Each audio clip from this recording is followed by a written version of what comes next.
Hello and welcome back. I'm your friendly neighborhood technician, and today we are going to try to get the AC working on this thing. So I got to replace some O-rings, I got to charge it with 134, and I got to install a new receiver dryer. So without further ado, let's get right. So okay, we are going to need to get down here to the receiver dryer, which is way down there. But first, we are going to replace the O-ring that's on this right here, the inlet on the refrigerant line to the fuel cooler. So this right here is just 32 or 33 millimeter. I forget, I already loosened it up. So let's get the O-ring on that. I've already taken off the O-ring. There's the old O-ring for it, and the part number for the new O-ring is right there, 140-997-09-45. Now we're going to need to lubricate the new one of these ones right here, up with compressor oil, which here's the Mercedes stuff right here. Yes, I have a aftermarket receiver dryer. The other ones were not available anymore, so my only choice. So this is going to be the refrigerant oil right there. We're going to lubricate the new seal with. If anybody's ever used any of this stuff, they know that there's always a little bit on top of the bottle. This stuff gets everywhere.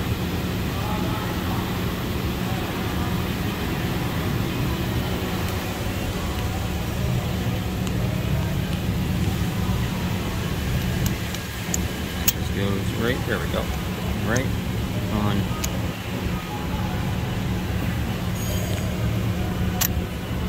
Oops. Started doing this with one hand. There we go.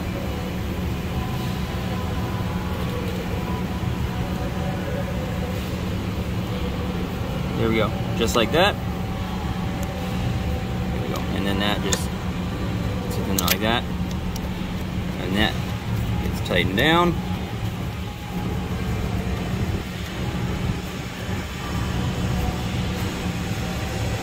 Alright, oops.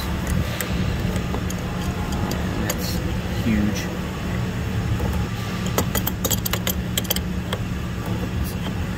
The size is crescent wrench, since I don't have a 32 or 33 millimeter.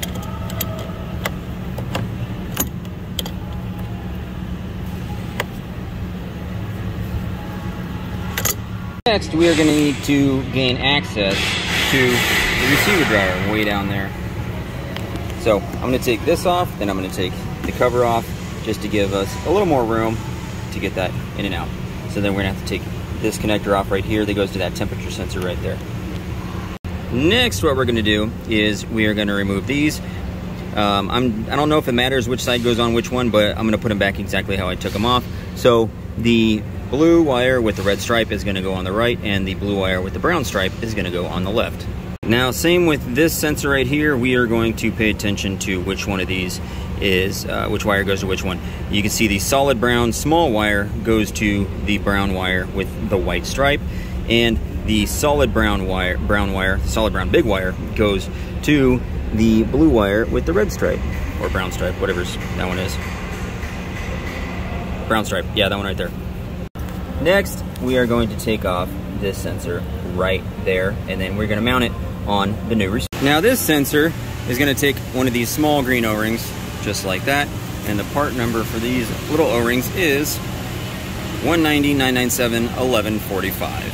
Alrighty, just like that, that's a 27 millimeter, and of course, you want to make sure and lubricate that O-ring with more compressor oil. Next, we're going to go and we're going to take off the sensor that goes right there. See it? Right there. Alrighty, now this one is also going to take those same small O-ring, and don't forget to lubricate that with more compressor oil. Next, we are going to remove that refrigerant line and that refrigerant line.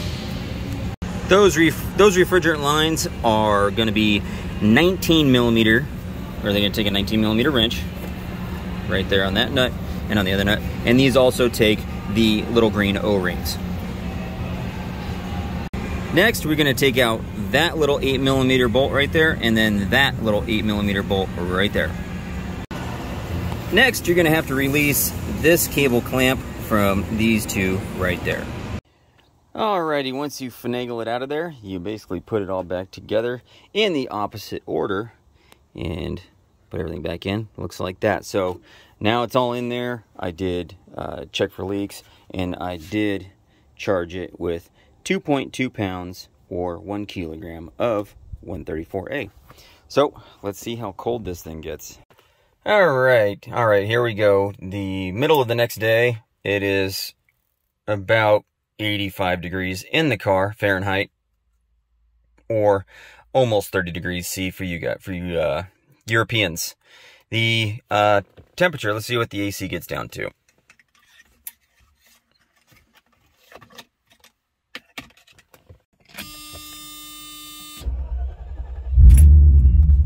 As you can see, inside the car, 78 degrees Fahrenheit, or actually outside the car, 79 degrees.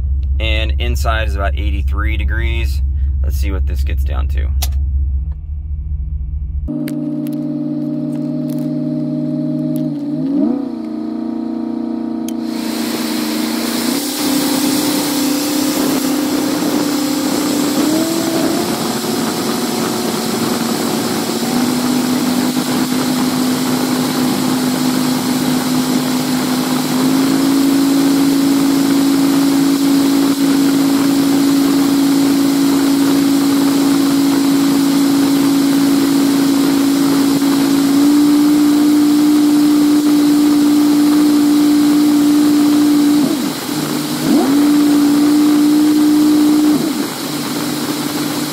Well, 42 sitting in one place is pretty good.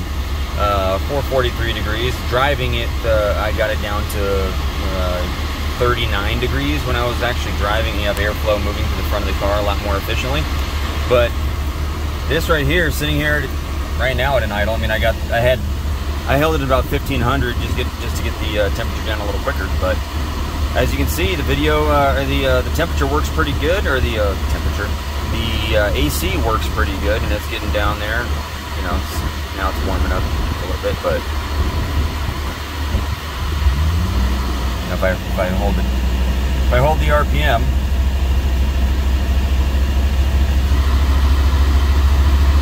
you see it starts going back down.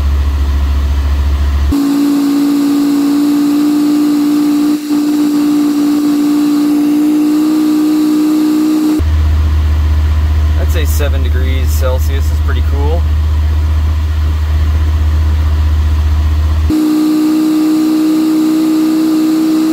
Yep, or 6. Yeah, I'd say that's pretty cool. I'd say the AC is working really well. So, yeah, I like it, especially in Southern California. It gets pretty warm. Yeah, see, it's down to 40. We're not even moving anywhere. Yeah, 4.8. That's pretty good.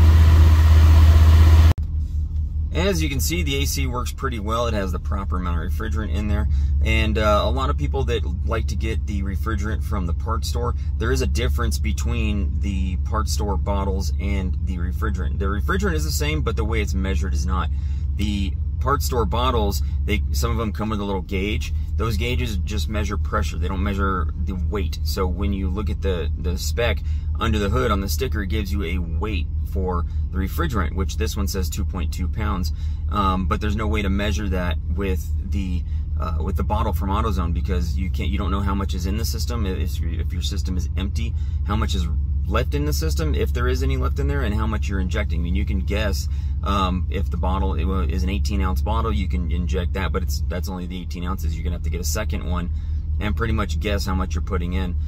So those ones are just meant for temporary purposes. You basically just add refrigerant until your AC is cold.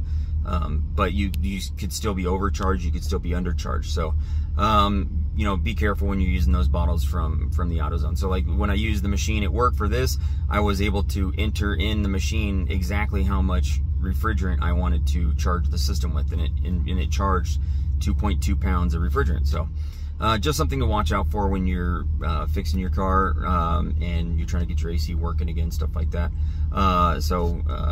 we'll keep an eye on this one, make sure it still works, check to see if there's any leaks in the future, and we'll see what's up. Thank you for watching this video. Hopefully it helped you somewhat. So make sure you give me the thumbs up, hit subscribe, and give me that, hit the notification icon so you get notifications when I upload a new video. Thank you for watching. See you next time.